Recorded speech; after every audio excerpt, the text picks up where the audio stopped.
a starting pitcher gets about 30 starts a year if you're healthy. He said 5 or 6 of those you go out and you feel incredible. Every pitch that's in your arsenal feels on point. You can throw the ball anywhere that you want. Your command is on, your velocity is on, everything goes perfect. And on those days, nobody can touch you. He's like, you're on there and you can do anything that you want. Then there's 5 or 6 that you are going to feel like absolute dog shit. Like there is absolutely nothing going right. You can't find the plate, the release point, everything is off. And that's when you get shelled. And he's like, both of those is like, you can let those go really quickly. It's like, all right, I had nothing today, and you go off. But then the other 20 is something's working. A lot of things might not be working. It's a mix of both of them. And it's those 20 that makes you a pitcher. He said, when you can get guys out when you don't have your best stuff, that's when you know that you're a major league pitcher. And I thought that was so fascinating because it brought me to that rule of 10-80-10 that I've talked about on the podcast before, where it's so often that we crave those 5 starts, like those incredible moments, and we hold on to those of being like, I wish this was what it happens every day.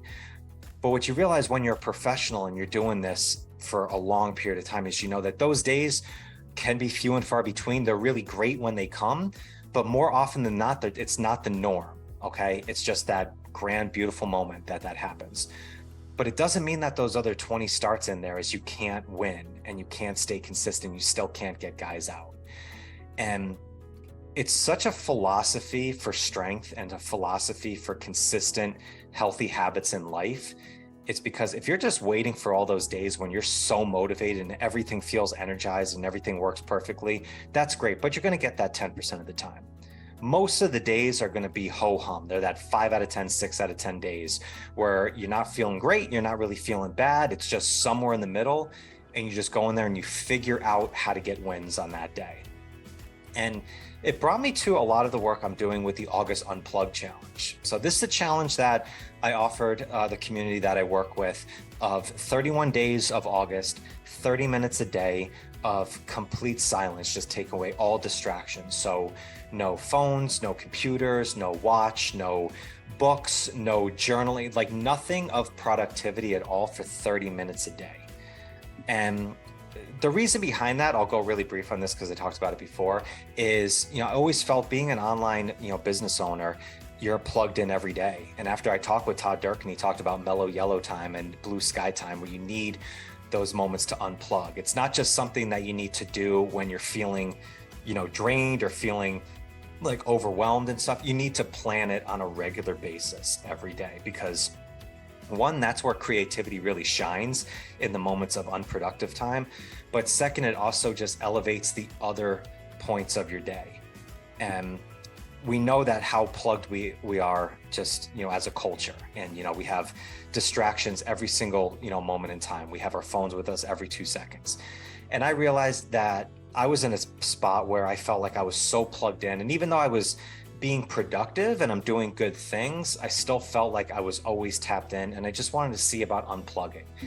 And I let go of the things, even like reading a book or writing in a journal, which are not things that you have devices on, but it's still things that I'm aiming to be productive at.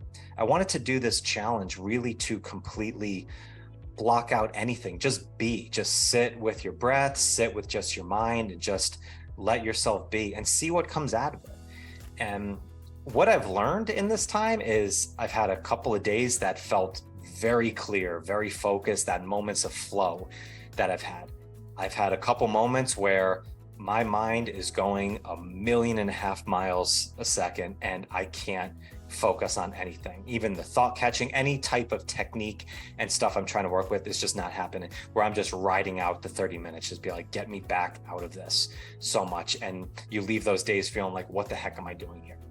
And then there's some days in between when I felt some moments of clarity and I felt some other moments where things were going all over the place. And I realized with this is the best thing about this challenge is just the aspect of doing it and going in with really no expectations.